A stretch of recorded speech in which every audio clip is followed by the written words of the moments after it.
بدكن تكبسوا الزيتون وبعد 7 أيام ل10 أيام يحلى ويصير جاهز للأكل ويتخزن عندك سنة وأكتر من سنة وكأنه هلأ مكبوس.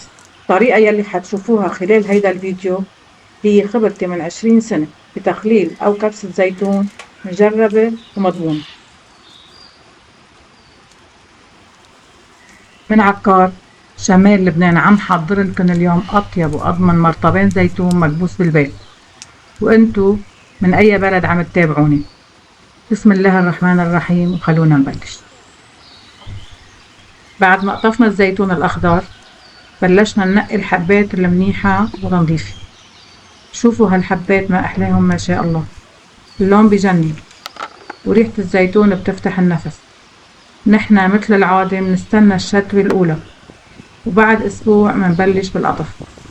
في ناس بتقطف الزيتون قبل الشتوة بس أنا ما بعملها أبدا، لأنه الزيتون لما بيشرب بيخسر قسم كبير من مرورته وبيصير مشبع أكتر وطعمه بيختلف بشكل كبير. نجهز المي لنبلش برص الزيتون.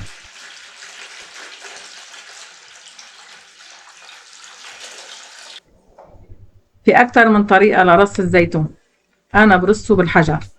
ليش؟ لأن الرص بهالطريقة منه بس ليفتح الحبة، لما نضغطها شوي اللب بينفصل جزئيا عن القشرة وهيك المي والملح بيفوتوا لجوا أسرع، والنتيجة الزيتون بيحلى بوقت أقصر وبيتخلل من جوا وبرا بطريقة متوازنة.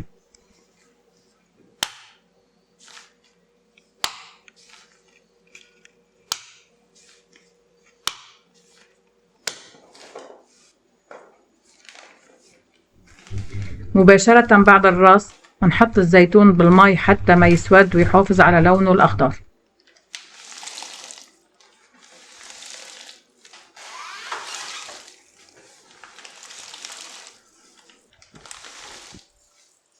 منبدل هالمي كل 24 ساعة ومنكرر هالعملية 3 مرات، وهيدا السر التاني لحتى ينزل المر بسرعة.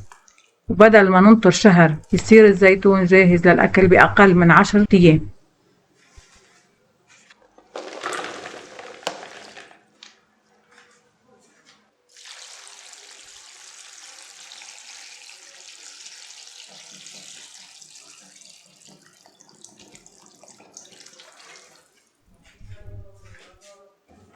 صفي الزيتون من المي كليا، صار جاهز عنا لمرحلة التخزين.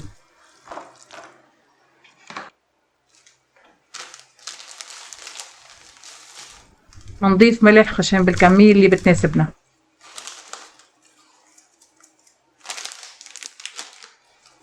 كخطوة اختيارية قطعت فليفلة حارة لتعطي نكهة.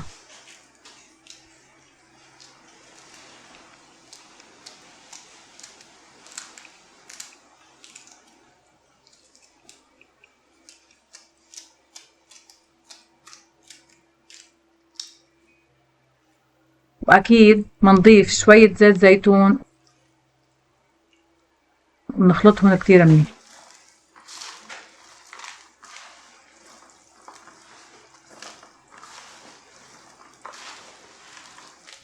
منحضر المي لكبسة الزيتون، ملح خشن ومنزيد عليه مي عادية.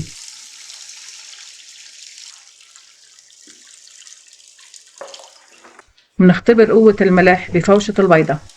منغطس بيضة نظيفة بالمحلول، إذا طفت وطلع جزء صغير منها على الوجه منكون وصلنا للتركيز الصحيح. إذا بتحبوا هالنوع من الفيديوهات ما تبخلوا علي بدعمكم كبسة إعجاب واشتراك بالقناة، ما بتكلف شي بس لألي صدقوني بتفرق كتير، تعطيني دافع أكبر إني كمل وأقدم لكم وصفات بكل محبة من قلب بيتنا اللبناني لكل العالم.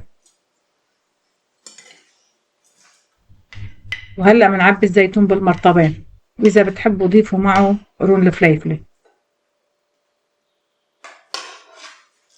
بعدين منحط المحلول ليغطي الزيتون بشكل كامل، وبنترك شوية مساحة لنضيف زيت الزيتون، بيمنع التعفن وبيخلي الزيتون طازة لفترة أطول.